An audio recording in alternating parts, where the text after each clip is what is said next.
Hello mga ka-diesel! Welcome po sa akin channel. Welcome po sa akin channel. Meron tayong customer, mekaniko at yung assistant manager. Katiwala. Meron tayong Ford D31 Mitsubishi. Palit tayo ng nozzle tip. Ito yung nozzle tip injector. Papalit tayo ng nozzle tip.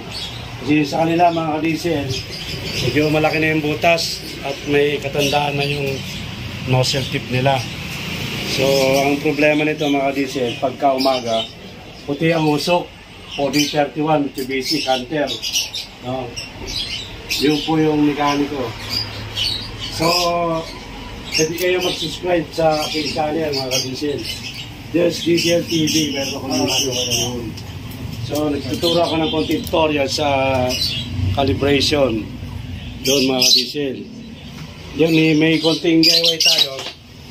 Paano magbuo ng injector ng Ford D31, yun.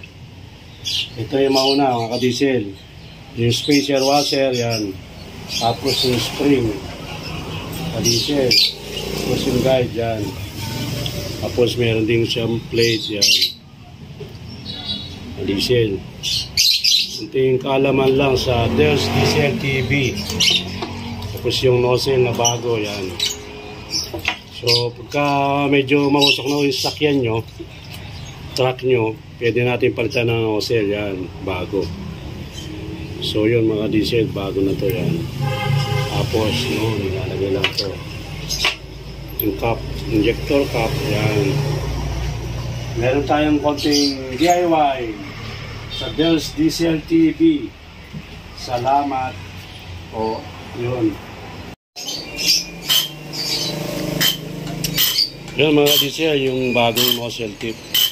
Tingnan nyo yung buga, yung difference kanina. Ngayon medyo pino na, tsaka parang hamog na lang mga ka-diesel. Yan. So kanina walang umiyak na ganyan, puro luha lang. Yan mga ka-diesel. Gumanda na yung presyo, kanina mababa. Yan mga ka-diesel.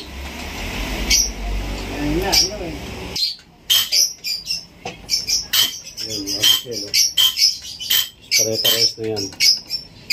Pati nagbibideo, parehas na yan. Diesel. Sana naman po ang kaalaman sa There's Diesel TV. Salamat po.